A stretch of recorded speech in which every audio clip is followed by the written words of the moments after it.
In 2006, I watched the series premiere of a cartoon that I'd fallen in love with. I sat in front of my television as I watched a 10-year-old kid go from having a normal life to having the ability to turn to 10 different alien species. If that didn't give it away, I'm talking about Man of Action's Ben 10. Known by fans as Ben 10 Classic, we follow a 10-year-old Ben Tennyson as he saves the day with the device known as the Omnitrix alongside his grandpa Max and cousin Gwen. Ben can turn into 10 different aliens, ranging from an alien that's ghost-like to an alien that's made almost entirely out of almost indestructible gem. It's not really diamond. But in 2017, Cartoon Network rebooted the series and it lost its charm. So, what happened to Ben 10, and why does the reboot fail in comparison to the original series? Well, why don't we talk about that? The original series followed a story arc that followed Ben, Gwen, and Grandpa Max through Ben and Gwen's summer vacation. The premiere of the series introduced us to the stakes of the series, the characters, the main antagonist, and how the world worked, as well as Ben's origins. Ben 10 Classic's run completed their story, with Ben and Gwen returning to school in the series finale. The reboot has no story to it. It completely ignores how Ben got the Omnitrix, it ignores how Gwen knows magic, and we'll wait to talk about Grandpa Max for later.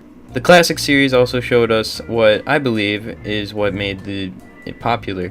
The topic could be a whole video on its own, but it's not Ben's childish immaturity that was the highlight of the show. It was his character development. The episode where he meets Tetrax Shard is a prime example of character development. Ben, up to that point, chose aliens like Four Arms and Diamond Head as primary aliens because of their brute strength. Near the end of the episode, he learns that brute strength isn't always great, and actually puts thought into choosing an alien like Grey Matter to fight the bounty hunters. The reboot, Ben is childish all the time, and seems to never learn anything. Not only that, but they made Vilgax the worst character. Or just the worst villain somehow. In Ben 10 Classic, Vilgax was the main villain. Vilgax was after the Omnitrix from the start. He's established as the main villain in episode 1 for Pete's sakes. The reboot chose Dr. Animo to take the lead and gave Vilgax like 2 episodes.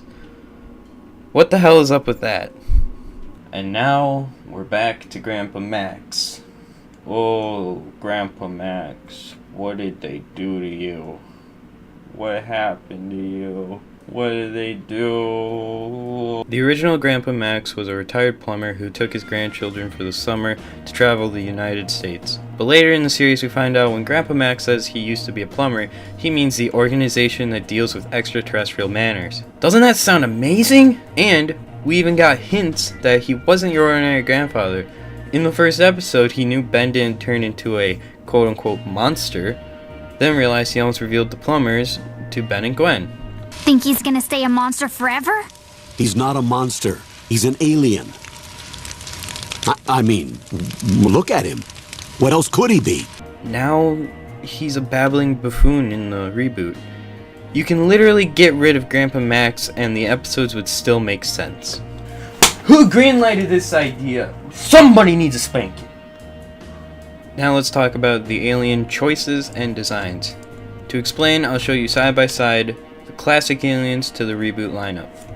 First I want to explain, when Ben turned into aliens in the classic series, they took on the color scheme of Ben's clothes, more specifically his shirt, and sometimes the Omnitrix colors because it was the same but with green.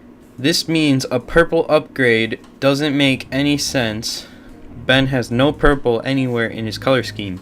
Not to mention Reboot Ben's shirt is green and black, but aliens like Four Arms have the original designs. Next is Stinkfly, who just looks like the cartoon version of the 1950s movie The Fly. Also, Cannonbolt and Wildvine are defaults in the reboot. In the original series, Ben unlocks these aliens later on. He shouldn't have them in season 1. And because of this, we lost some classic aliens. We no longer have aliens like Ripjaws, Ghost Freak, and Wild Mutt. One of the key elements of Ghost Freak was he escaped the Omnitrix, and if he's not in the Omnitrix, how do you introduce him as a villain if his origin isn't even canon in this reboot? So what are my thoughts on the reboot? It's nothing like Ben 10 Classic, let's just get that out of the way. It has no story, nothing is the same, it's kind of meh. Whereas like the classic was like, whoa. In my opinion, Cartoon Network should have gave us the next continuation after Omniverse, where we actually saw Ben fulfill his destiny, if you want to call it, of becoming Ben 10,000. You know, his adult self that had 10,000 different transformations. So I'm not a fan of the new rebooted series, but I still support Ben 10. And I'd say all fans should still support it. I will always love the classic, I just don't like the reboot. Now granted, the reboot does have its quite new features to it. They added a new thing where the Omnitrix is actually newer, and it has new features like the Omni-enhanced aliens. They introduced a new alien named Shockrock recently, and actually, when I was researching this video, I came across that Vilgax appeared in a couple more episodes than just 2. And all in all, the art style is actually kind of fun. It's kind of a new thing, and it's interesting. I actually like the art style and animation.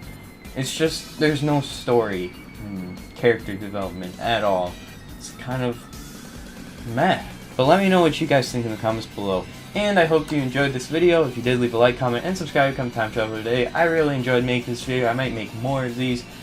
And until the next video, I will see you in the future. Bye guys.